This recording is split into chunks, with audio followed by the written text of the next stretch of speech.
Le vent l'emportera. Buenos días a todos y a todas. Un placer de estar en este lugar hermoso y gracias a la Cámara para la invitación de participar en el panel con estos panelistas distinguidos para dar la perspectiva de la cooperación de la Unión Europea en la asociación con Argentina y para destacar la estrategia de la Unión Europea, que es la estrategia de Global Gateway. Entonces, hace 2 años, la presidenta de la Unión Europea, Ursula von der Leyen, lanzó la estrategia de Global Gateway. La estrategia de Global Gateway, la idea es de fomentar conexiones inteligentes, limpias y sostenibles. Estamos hablando de conexiones de infraestructura, de transporte, industria, comercio, servicios. Hablamos de infraestructura de salud, investigación, capital humano, un montón de ámbitos. Y toda estrategia sirve para que la Unión Europea pueda lograr los objetivos de la transición verde y la transición digital y de lograrlo trabajando con socios internacionales confiables. Luego de esta estrategia, hemos tenido la cumbre en julio del año pasado en Bruselas entre la Unión Europea y el bloque CELAC.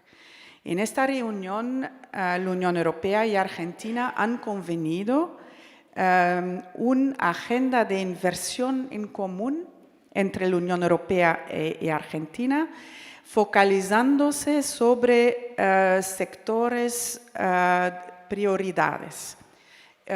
Y estos sectores son materias primas, energía y la digitalización. Y la idea es que vamos a colaborar, la Unión Europea y Argentina, para empujar esos sectores en Argentina. Es decir, que vamos a promover inversiones extranjeras directas proviendo de la Unión Europea en esos sectores en Argentina. Vamos a ir más allá de la inversión en sectores de producción. Vamos a intentar juntos de construir una cadena de valor sostenible alrededor de esos sectores. Y vamos a fomentar vínculos en materia de tecnología, un intercambio de conocimiento y vamos a también fomentar vínculos en el marco de investigación. Y entonces, todo con el objetivo que la Unión Europea podría tener con un socio confiable en el abastecimiento de materias primas con litio y cobre, en abastecimiento de energía y de crear vínculos de digitalización con Argentina. Y haciéndolo, apoyando también al desarrollo de esos sectores en Argentina, para que sea una agenda win-win entre ambos lados. Y estoy hablando de la Unión Europea, pero no es solamente las instituciones de la Unión Europea. Estamos en una formación de equipo Europa, es decir, que trabajamos con los Estados miembros, trabajamos con bancos de desarrollo, Banco Europeo de Inversión, actor muy importante en este marco. Vamos a trabajar con bancos de desarrollo de los Estados miembros y otras organizaciones internacionales que quieren sumarse a esta agenda. Un ejemplo de esto es que la mesa de litio que tenemos en Buenos Aires, es decir, que es coliderado por la Unión Europea y Francia, y sumimos a todos los actores que quieren trabajar en este marco con la Unión Europea. Tenemos también empresas europeas y argentinas que se suman en esto. Y voy a concluir diciendo que esta manera de trabajar es un cambio de paradigma para nosotros, es decir, que ponemos al sector privado, a las empresas en el centro de estos esfuerzos. Y vamos a ver cómo con los fondos que tenemos, las herramientas que tenemos, cómo podemos apoyar una inversión en esos sectores. Voy a quedarme así. Muchas gracias. Muchísimas gracias, Ilse. Muchas gracias. Mi primer objetivo hoy es no excederme los 5 minutos. Lo demás es irrelevante. Tengo 4 mujeres y una perrita en casa, así que estoy acostumbrado a recibir órdenes, digamos, ¿no? A nada nuevo. Bueno, mi relación con Francia nació traumáticamente. Fui a colegio inglés y nos daban francés poquitas horas, pero con gente suficientemente mala para que odiáramos a Francia y al francés. Después, en mi juventud, me reconcilié, me nombraron joven no sé qué cosa, ya no soy más joven y no sé si soy esa cosa que me designó Francia, así que me reconcilié en mi adultez con Francia, además viniendo de la defensa. Bueno, mucho vínculo, ¿no? Con Francia. La guerra de Malvinas, como me dijo un presidente de una poderosa empresa francesa, nos hizo ganar centenares de millones de dólares porque hicimos famosos muchos sistemas de armas franceses, ¿no? Como el Exocet, el Superétendard. Así que le dimos un buen impulso al PBI francés a partir del año 82. Viniendo del tema del área de la defensa, obviamente la Unión Europea nunca me la enseñaron mucho, ¿no?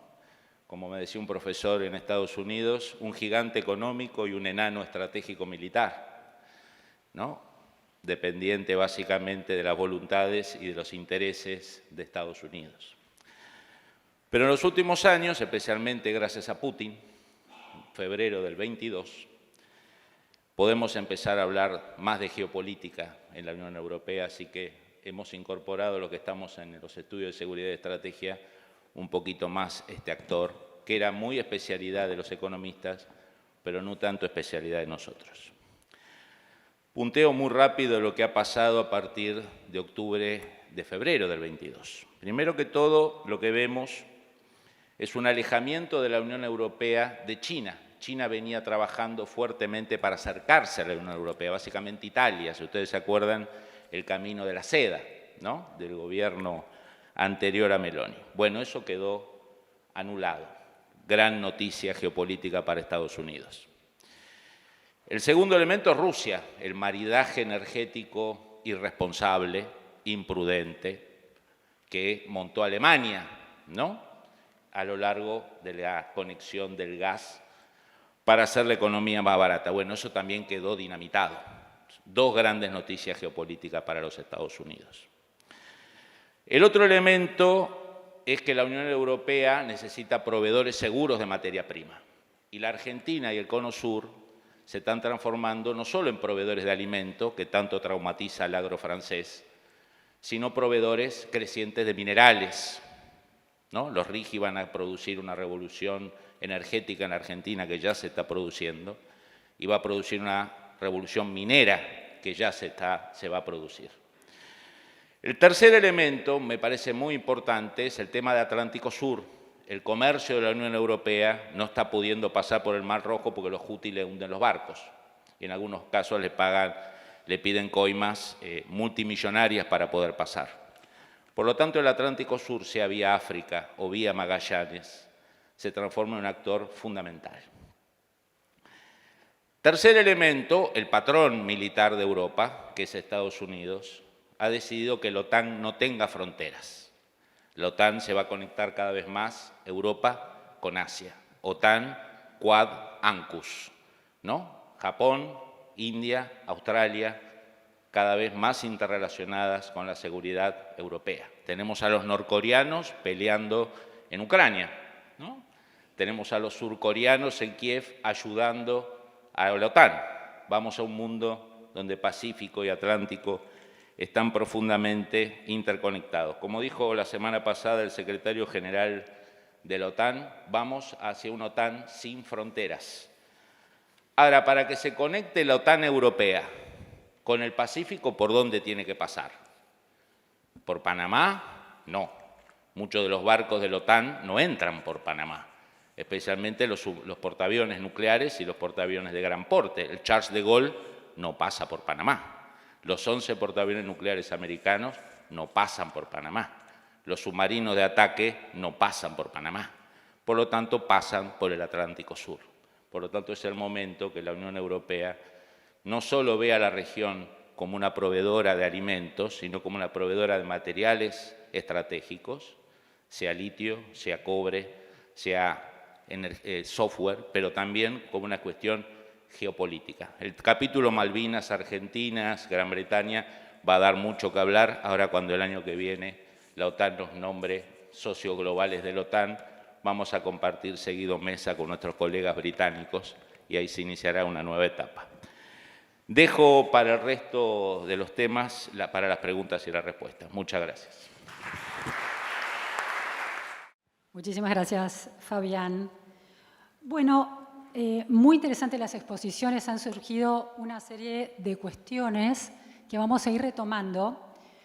Hay una primera cuestión que se disparó ya con las palabras del embajador de la Unión Europea en la Argentina, Amador Sánchez Rico. Decidió no tocar, no profundizar ese tema, que es, bueno, las diferencias que puede haber entre distintos países de la Unión Europea en relación al Mercosur, ¿no? Al acuerdo entre la Unión Europea y el Mercosur. Las palabras del presidente Macron, conocidas a través de la red social X, en donde señaló que Francia en este momento, tal como está el acuerdo, no va a firmar el acuerdo entre la Unión Europea y el Mercosur, instaló una preocupación. Entonces, es importante aclarar qué pasa con el Mercosur, qué limitaciones hay, qué oportunidades hay sin ese acuerdo y, por supuesto, con ese acuerdo.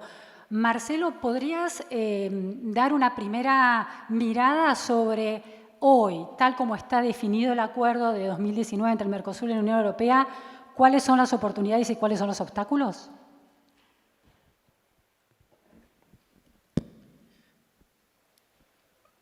Para dar esa respuesta, Luciana, lo primero que quiero es plantear un escenario crítico sobre la situación del Mercosur.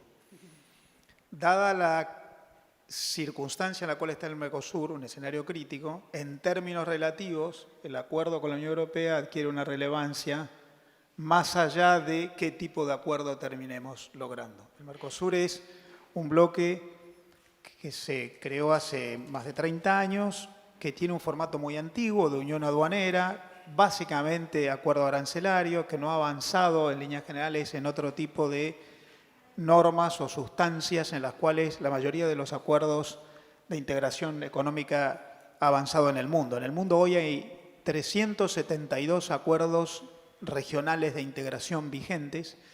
La gran mayoría son nuevos. Desde la pandemia hasta acá se firmaron 69 nuevos. Mercosur es un acuerdo de fines del siglo pasado con una formación básicamente de acuerdo arancelario, de no aduanera, muy rígido. Eso le ha permitido muy poca internacionalidad.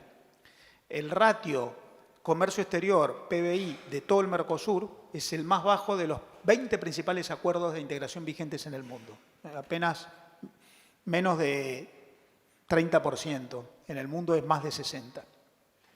Por lo tanto, a un bloque en esa circunstancia, además con muchas dificultades en las relaciones entre los miembros, un acuerdo con la Unión Europea le generaría un gran salto de calidad. En primer lugar, institucionalmente. En segundo lugar, por la posibilidad de abrir mercados. El Mercosur tiene muy poco acceso a mercados fuera del bloque. Es un acuerdo endocéntrico. Y en tercer lugar, porque un acuerdo con la Unión Europea le permitiría ser un gran espacio para la recepción de inversiones, que estuvo planteado acá como hoy seguramente el principal interés de la Unión Europea en la región. Ahora, claro, hay dificultades. El Mercosur tiene sus diferencias internas en relación al acuerdo. Hay algunos temas muy sensibles, en particular los estándares y requisitos de calidad y sobre todo ambientales de parte de la Unión Europea. Y la Unión Europea tiene diferencias internas, está claro, en particular el presidente francés lo ha mencionado recientemente una vez más. Por lo que para el Mercosur sería muy importante. Es acceso a mercados, es ampliación de los mercados y es generación de un acuerdo con una de las economías más calificadas del mundo, que es la de la Unión Europea. Ahora, yo creo que el Mercosur debería avanzar en acuerdos con muy distintos otros mercados. Hay en negociación, con muy menor grado de avance en el Mercosur, posibles acuerdos con la India, con Canadá, con Japón, con Corea del Sur. También debería avanzar en eso. Y la verdad es que yo creo que si el Mercosur no avanza en acuerdos del bloque con terceros, lamentablemente lo que va a tener es cada vez más crisis internas con reclamos individuales, como Uruguay hizo hace poco, y como surge de esta idea del presidente Milei de hacer un acuerdo con los Estados Unidos, cosa que reñiría contra el Mercosur. De modo que o el Mercosur se internacionaliza a través de acuerdos como el de la Unión Europea, o va a padecer una crisis propio de los escasos resultados que está teniendo en su relación con el resto del mundo. ¿Cuán obligatorio es la negociación en bloque entre el Mercosur y, por ejemplo, la Unión Europea? ¿O existe la posibilidad de que la Argentina establezca acuerdos con países de la Unión Europea más allá de la Unión Europea? Es decir, Argentina-Francia en acuerdos bilaterales, tratados de libre comercio. ¿Esa posibilidad existe? El presidente argentino, Javier Milei, estaba hablando de acuerdos entre Argentina y Estados Unidos como un tratado de libre comercio en Estados Unidos por fuera del Mercosur. ¿Hay trabas desde el Mercosur para eso? A ver, retomando lo que decía Marcelo, Mercosur es un cadáver insepulto, digamos, ¿no? Hoy es un régimen automotriz. Básicamente es un tema de concesionarias y de empresas que se intercambian tornillo, caja de cambio. No es lo que se soñó. La relación Argentina-Brasil nació como un proyecto geopolítico y se transformó no solo no en una zona de libre comercio, sino en una zona imperfecta de libre comercio. Somos el grado más bajo de integración. La verdad que después de 40 años lo que se ha logrado es la cifra que dice él, los más bajos niveles de intercambio de un montón de procesos de integración. Claramente, y además en la prensa brasilera, en los medios brasileros, no existe la palabra Mercosur. Aquellos que lean Valor Económico, que sigan los medios de prensa brasileros, Brasil habla de Argentina, habla de Estados Unidos, habla de China, no existe la palabra Mercosur en Brasil, no le dan relevancia a la idea de Mercosur. Brasil le interesa Mercosur cuando hay corcoveos de Uruguay o como crecientemente va a ser Argentina. Entonces ahí Itamaraty sale diciendo, no, Mercosur, hay que cuidar Mercosur. Pero si no hay corcoveos, ellos hacen su juego y saben que tienen ahí un nichito geopolítico downgrade que es el Mercosur. Por lo tanto, vamos hacia una crisis seria, porque ya no es Uruguay, sino que va a ser Argentina en la era Trump, ¿no? Y sabemos que Lula 3 es un Lula mucho menos pragmático, mucho más enojado, mucho más bocón que el Lula 1 y el Lula 2, que es un gran activo y una gran ventaja para Milei tener un Lula tan alborotado en su política exterior. Entonces, yendo a lo tuyo, me parece que la salvación de la relación Argentina-Brasil es lo que se firmó ayer, abajo de todo el ruido de la agenda posmoderna, 2030, ecología y todo el humo de los países posmodernos, que nosotros no lo somos, Brasil no lo es, Trump no lo es, Rusia no lo es, China no lo es, India no lo es.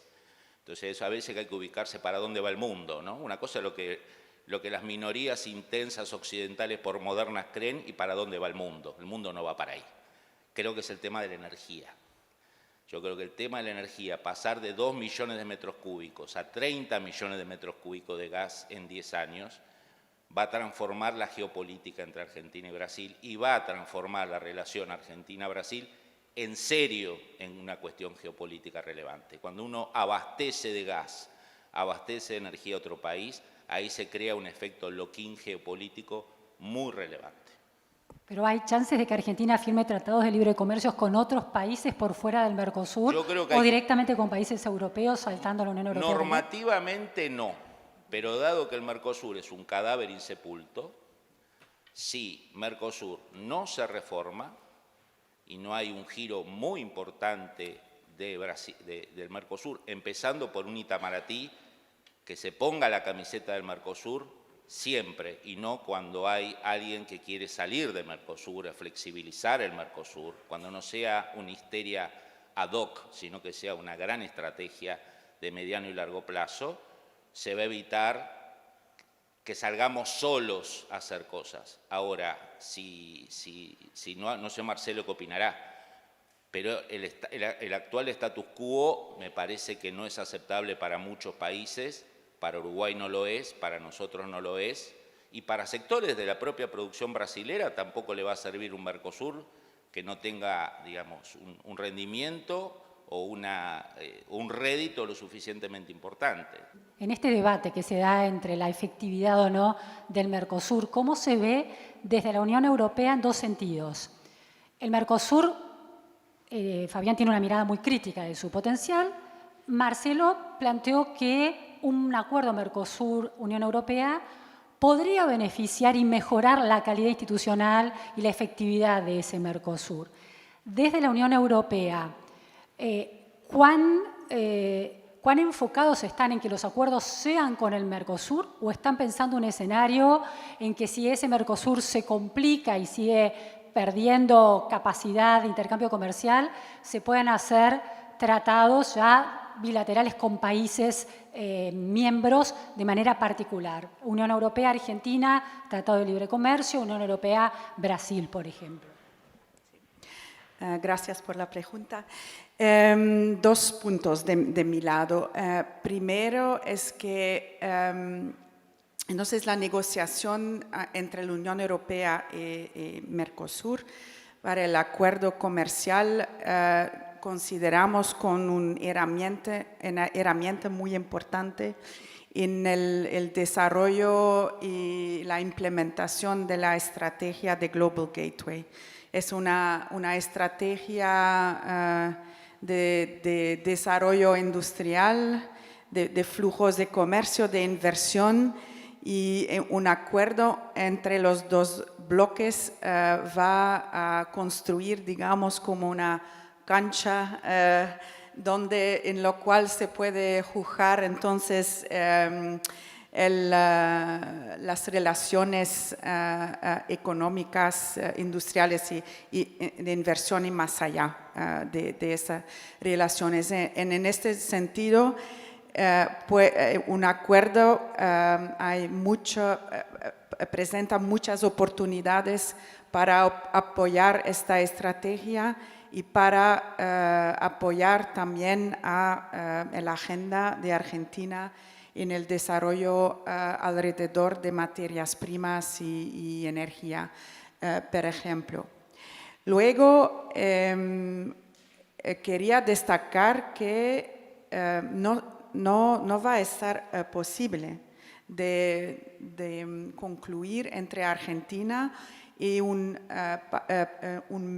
país miembro de la Unión Europea en sí mismo un acuerdo bilateral, porque estamos en un bloque con una integración económica muy fuerte y es la competencia de la Unión Europea de iniciar negociaciones, de negociar y de concluir acuerdos comerciales. Es decir, que en un bloque. Entonces, si hay un acuerdo comercial, sí o sí va a estar con la Unión Europea y no va a estar posible de concluir un acuerdo bilateral con un país, Estado miembro. Marcelo, en esta posibilidad de que el Mercosur y el acuerdo con la Unión Europea impliquen un Mercosur más interesante y más virtuoso y con mayores rendimientos que el que muestra hasta ahora, la cuestión es, ¿el problema del Mercosur es un problema de la institucionalidad, el modo en que se organizó la institucionalidad, o es un problema de la organización del comercio global que no encuentra un diálogo directo con los países del Mercosur, que se traban en ese diálogo interno? ¿Hay que mejorarlo o hay que eliminarlo al Mercosur? Bueno, siempre que uno puede mejorar, hay que intentarlo. Yo coincido con Fabián, aún con un vocabulario menos funerario, sobre el estado... No, menos funerario, no digo cadáver insepulto, todavía respira, pero el Mercosur está muy complicado, en una situación crítica.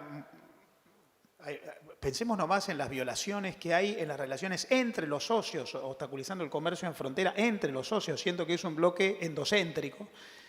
Pensemos que el arancel promedio del Mercosur es 12%, el arancel promedio en el mundo es entre 3 y 4%, y que es un bloque que además, insisto, no ha celebrado acuerdos con terceros mercados, lo cual hace muy poco competitivas a las empresas de Mercosur en el acceso a terceros mercados.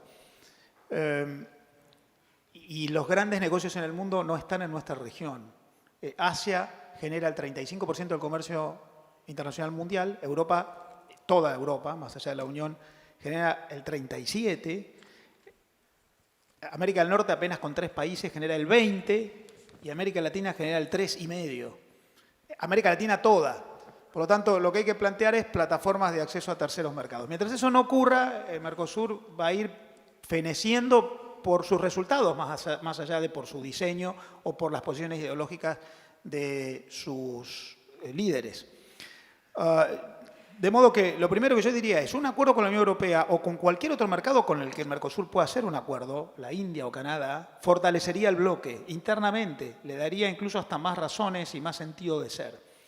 Segundo, yo creo igual que hay que modernizarlo y que la rigidez del modelo de Mercosur, de esto de unión aduanera imperfecta, que además es un mercado común imperfecto, como dice Fabián, está generando demasiados obstáculos y probablemente coincido con que hay una redefinición de la relación entre los países y la cuestión energética ha pasado a redefinir el valor estratégico de la Argentina, no solamente en relación a Brasil, también en relación a Europa, pero hay que modernizarlo. Y esa modernización es con acuerdos con terceros mercados, la Unión Europea es uno de ellos, en segundo lugar, con una desrigidización, no sé cómo, no quiero plantear acá soluciones puntuales, pero es un modelo muy rígido, petrificado, y en tercer lugar con el avance en materias más allá de lo arancelario. La mayoría de los acuerdos de integración que existen hoy en el mundo tienen mucho más normas de integración y de coaliciones regulativas en asuntos no arancelarios que en materia arancelaria, por lo que hay muchísimo por hacer. Si no se hace, el Mercosur va a fenecer por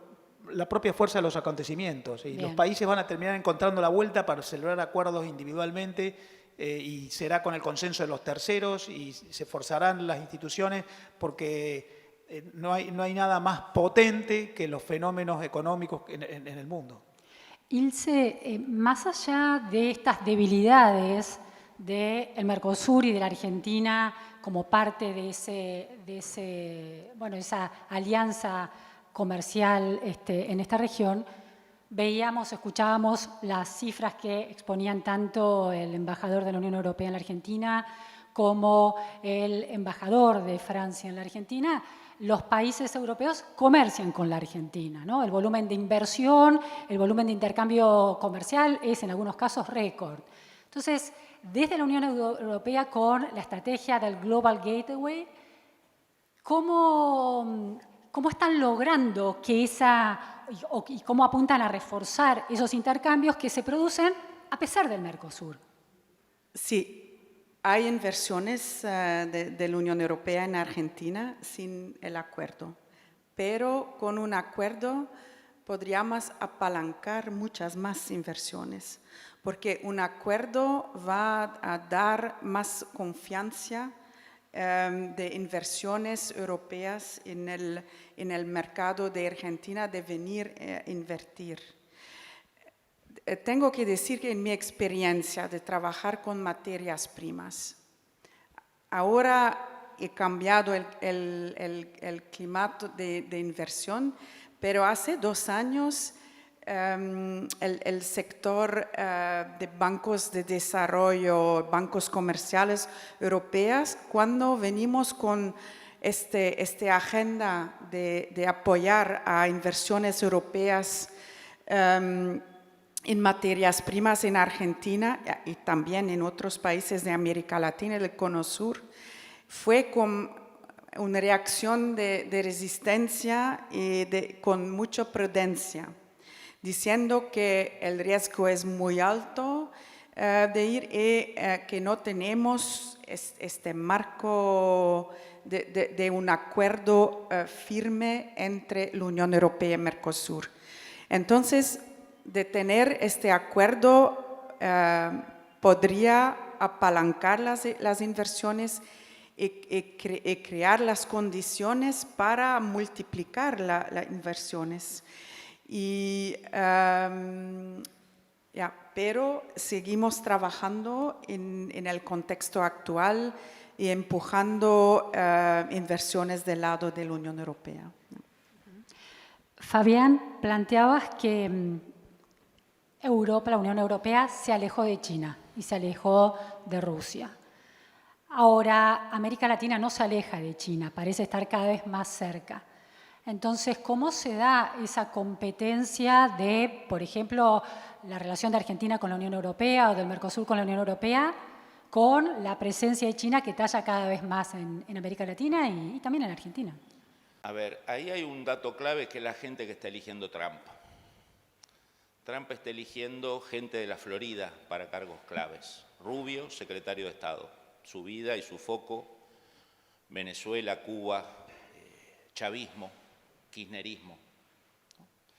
Su consejero nacional de seguridad, Waltz. No es de la Florida, pero su foco es contra China, y especialmente contra China en América Latina.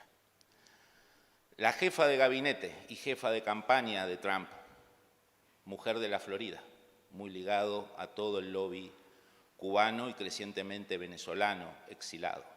Por lo tanto, llega una gestión con gente que sabe y entiende y mira América Latina. No va a ser la zona más importante del mundo, pero va a ser una zona mucho más importante para Estados Unidos que antes, no quepa duda. ¿Eso qué implica? Implica que Estados Unidos va a desarrollar por tercera vez en los últimos 100 años una gran estrategia contra un enemigo que quiere desembarcar en la región. La primera vez lo hizo contra Alemania nazi en los 30, acá en la Argentina. El presidente Roosevelt, con éxito. Lo hizo en los 60 y los 70, lo empezó Kennedy, contra el comunismo, en toda la región, incluyendo acá en la Argentina, con éxito. Y están haciendo la tercera, esta vez contra China, la más difícil, vis a vis Alemania nazi y vis a vis la Unión Soviética. Y ahí la Unión Europea tiene un rol. La Unión Europea tiene un rol porque Estados Unidos obviamente va a preferir inversiones americanas que chinas en la región, pero un second best a las inversiones americanas son las europeas.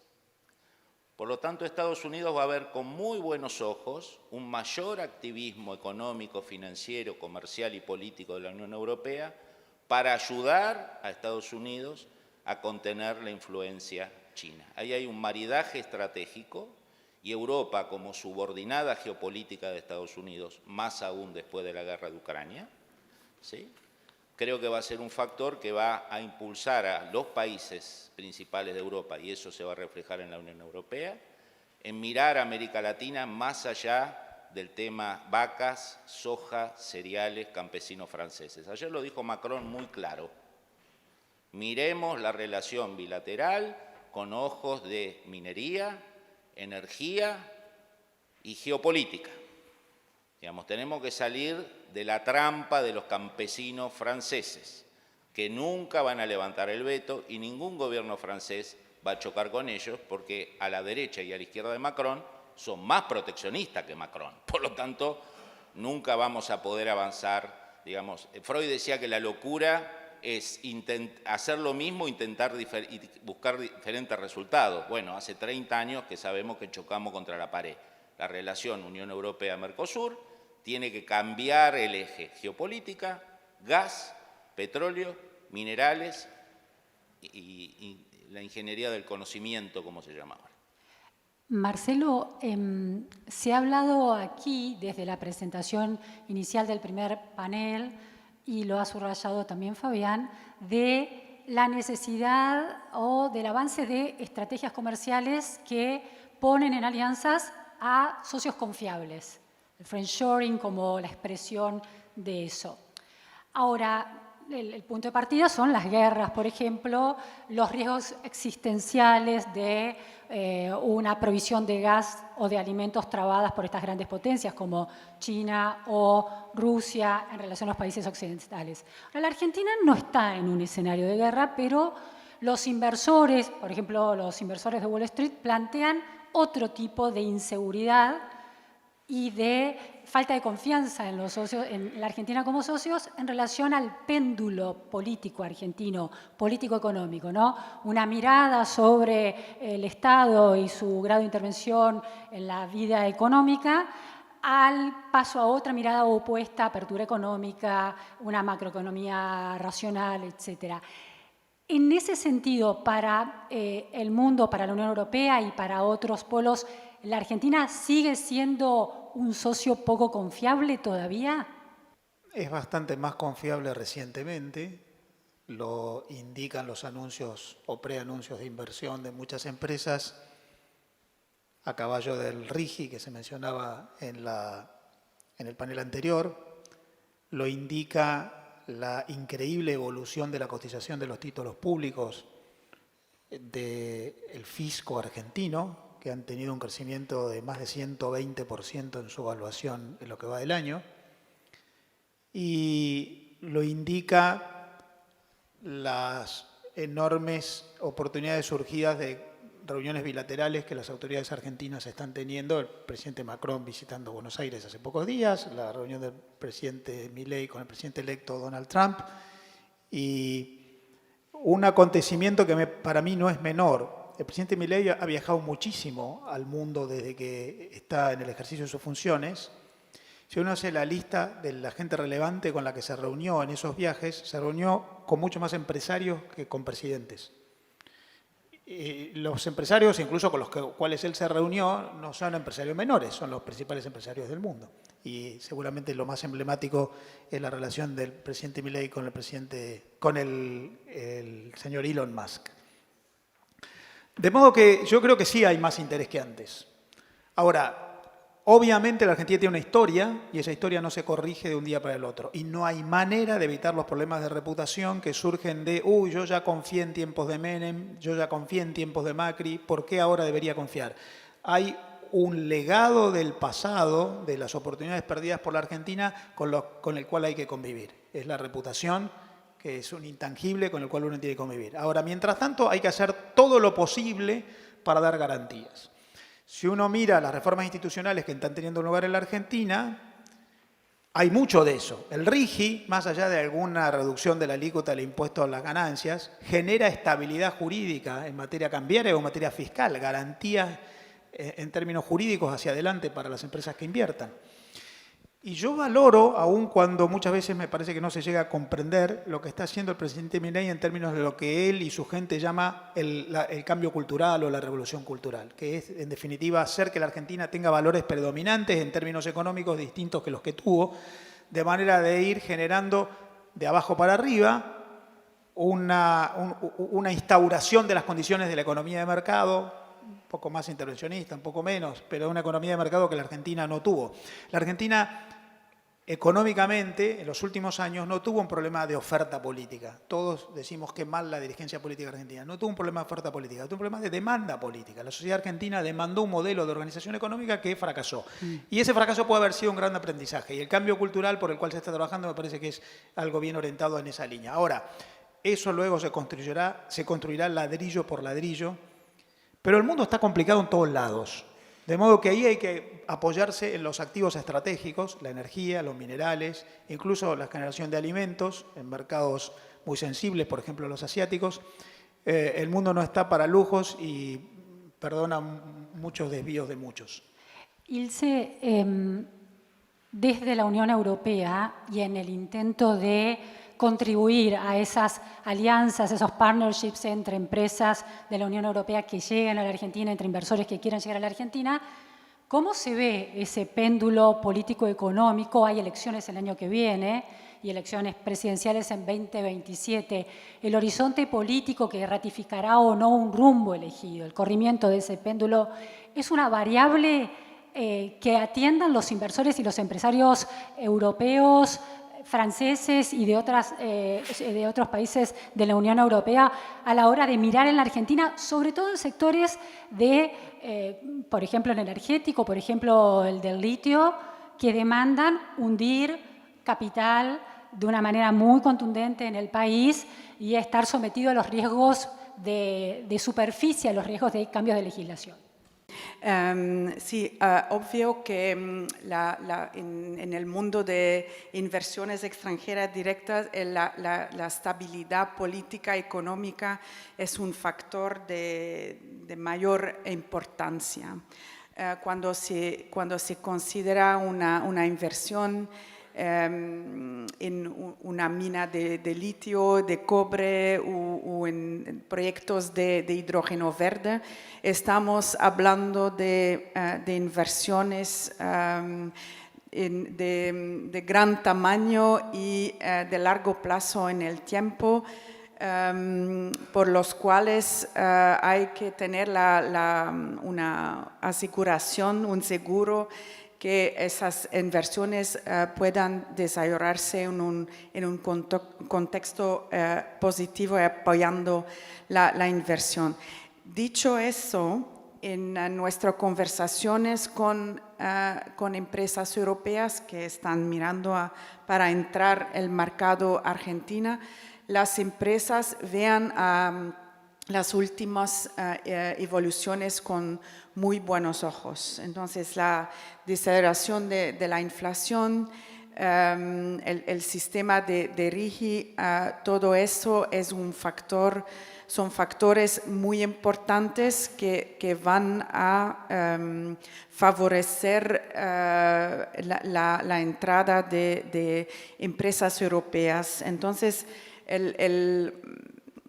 las empresas europeas nos dicen que hay una evolución muy positiva que va a contribuir a esas inversiones. Fabián, para sumar complejidad, la Argentina tiene una política nacional de un signo, pero tiene provincias de otros signos políticos, muchas de ellas, la gran mayoría de gestiones más vinculadas con la gestión y el signo ideológico saliente, ¿no? Entonces, ¿cuánto suma en la posibilidad de que los inversores lleguen a la Argentina este diálogo fragmentado, ¿no? Con una política como el RIGI que se decide a nivel nacional, pero que no necesariamente provincias como la de Buenos Aires lo abrazan tan activamente? ¿Suma complejidad? ¿Vuelve todavía más inseguro la posibilidad de esas alianzas de confianza? Argentina es un país profundamente presidencialista. Una persona con agallas, con inteligencia, que se siente en el sillón de Rivadavia, puede cambiar las cosas profundamente. Si no, pregúntenle a Néstor Kirchner, que llegó con un palito y un alambre, o a Milei, que llegó el 10 de diciembre y, según alguna persona, comiendo pochoclo, caía en marzo, más o menos, ¿no? Marzo 23, 24 caía. ¿Estamos en noviembre? Bueno, va a ser pan dulce entonces. Nos hemos olvidado de eso por Alberto Fernández, ¿no? Después de 4 años de vacío de poder, de la fórmula Cristina-Alberto, Cristina no haciéndose cargo del gobierno y Alberto no gobernando, haciendo otras cosas, nos hemos olvidado del poder que tiene el presidente. Segundo, la Argentina es federal en la Constitución y unitaria en la lógica. Si matan a alguien importante, matan a alguien en Jujuy y hay repercusión social, les aseguro que la marcha se hace en Plaza de Mayo, no se va a hacer en Jujuy. Y los gobernadores, con los productos, la Argentina empieza a producir minerales, litio, petróleo. Más allá de la ideología y los discursos que tengan, especialmente si son peronismo, el peronismo sabemos que tiene muchos ropajes, ¿no? Yo conocí a muchos amigos menemistas que después fueron dualdistas, que ahora son menemistas, que son kirchneristas y morirán sacándose ropajes, ¿no? Creo que son todos productos que generan mucho interés en señores feudales. Mucho interés pecuniario, personal, e interés para las provincias. O sea, del anticapitalismo de nuestros gobernadores se van a encargar las grandes empresas. ¿no? Con los métodos que se tengan que encargar. Por lo tanto, yo no veo mucho problema. Además, hemos visto a Kicillof que no aceptaba el RIGI nacional y después quiso hacer el RIGI provincial y va a terminar, como decía Perón, el órgano más sensible del ser humano es el bolsillo y la de nuestros gobernadores mucho más. Por lo tanto, no veo mayor problema en eso. Marcelo, señalaste que el mundo es complejo y eso lo vuelve más rico, ¿no? La idea de que el comercio no es simplemente el intercambio o los flujos de commodities, sino de cadenas de valor donde el conocimiento, el capital humano, el capital tecnológico empiezan a tener una centralidad y empiezan a ser una variable realmente clave. ¿Cuánto de las empresas y de los inversores que están mirando a la Argentina están pensando en invertir en ese tipo de sectores? La Argentina depara oportunidades atractivas en sectores que son menos complejos en términos de maduración tecnológica. Minerales, energía, agroalimentos, pero en la primera parte de la cadena. Eso tiene que ver con la riqueza natural que tiene la Argentina, pero también tiene que ver con que es un país más riesgoso. Yo no me imagino que por más RIGI que tengamos, venga una empresa a fabricar relojes de alta precisión en la Argentina. Bueno, la historia también influye y finalmente en los países en los que en general se invierte para hacer energía o minerales son países que tienen un grado de riesgo que no es propio de los países más desarrollados. Por lo que a mí me parece que ahí se combina la gran riqueza inexplotada de la Argentina, minerales, energía y la primera parte de la cadena agroalimenticia. La oportunidad está porque están los activos estratégicos, con, bueno, que la Argentina todavía no convoca a las grandes empresas de las materias más sofisticadas.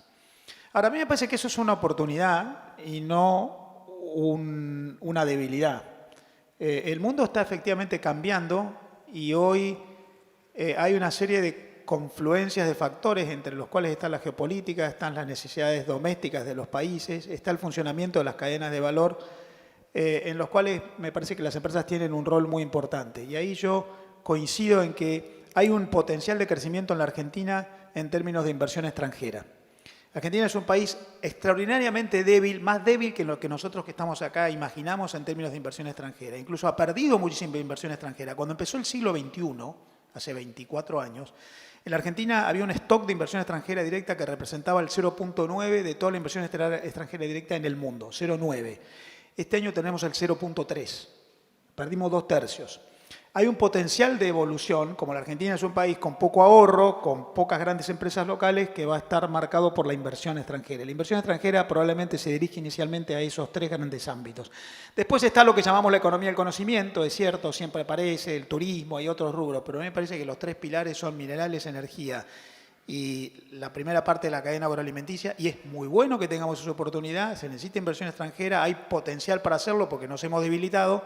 Y creo que en la medida en que se mantengan las condiciones va a haber noticias porque el mundo necesita esas 3 cosas, energía, minerales y alimentos. Ilse, me pareció muy interesante una de las dimensiones del Global Gateway que describiste, que tiene que ver con la posibilidad de desarrollar proyectos vinculados con el conocimiento y la investigación en la Argentina. Tengo un dato muy interesante de la Bolsa de Comercio de Rosario, que se basa en datos de la Cámara Franco-Argentina. Dice que Francia es el primer socio científico de la Argentina, con más de 100 proyectos de investigación bilaterales y 300 misiones anuales de investigadores franceses en la Argentina. El presidente Milei viene insistiendo con la posibilidad de que Argentina se convierta en un polo de desarrollo de la inteligencia artificial.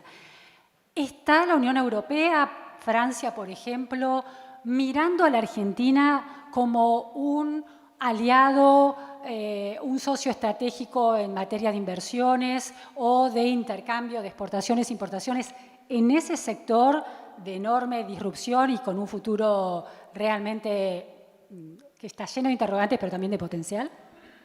Sí, entonces la digitalización es un un de los tres ejes de la agenda de inversión UE Argentina.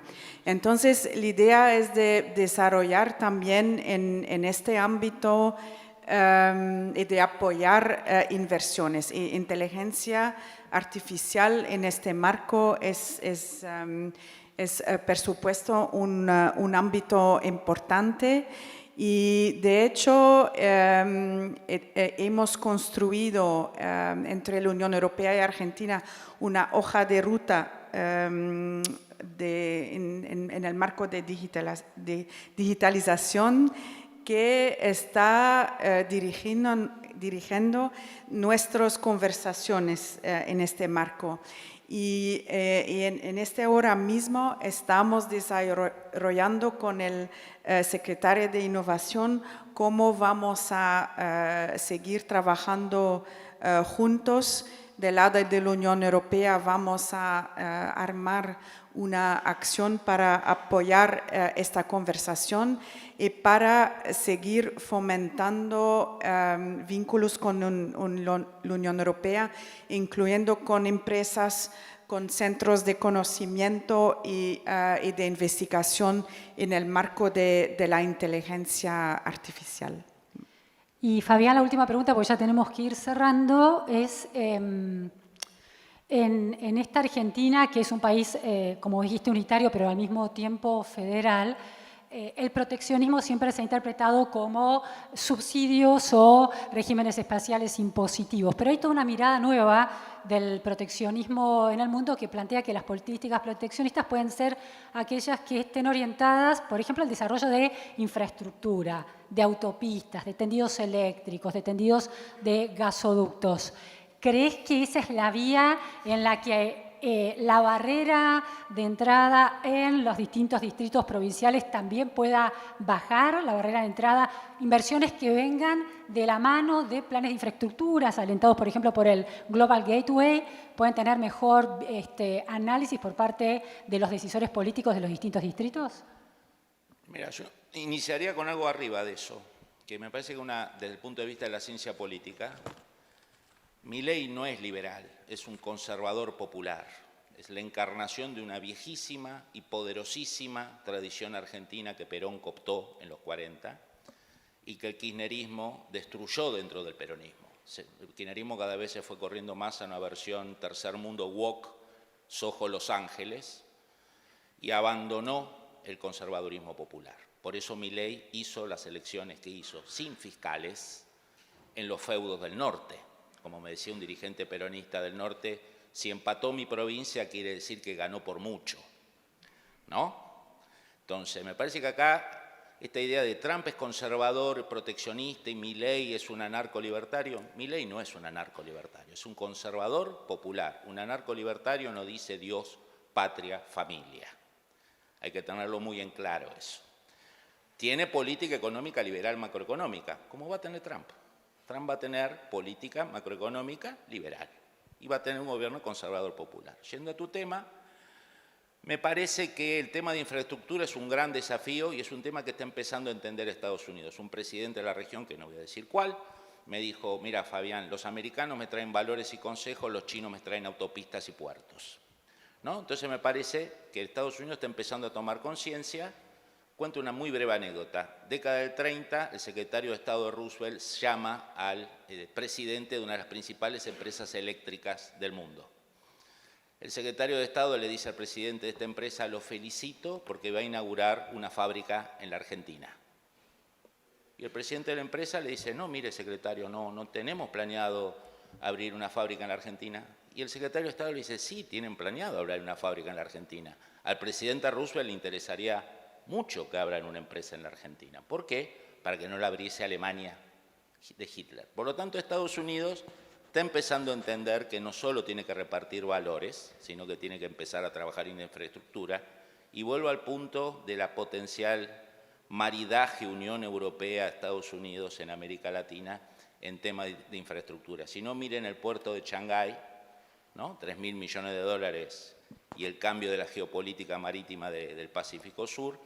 Por lo tanto, me parece que ahí va a haber una cosa proactiva de Estados Unidos, eventualmente la Unión Europea, y el sistema argentino, unitario, en el fondo, creo que va a facilitar esas actividades, y cuando haya un clima de estabilidad económica, los empresarios argentinos también se sumarán a emprendimiento de infraestructura. Bueno, muchísimas gracias Marcelo, muchísimas gracias Ilse, muchísimas gracias Fabián y muchísimas gracias a todos por escuchar y tan atentamente este panel. Gracias.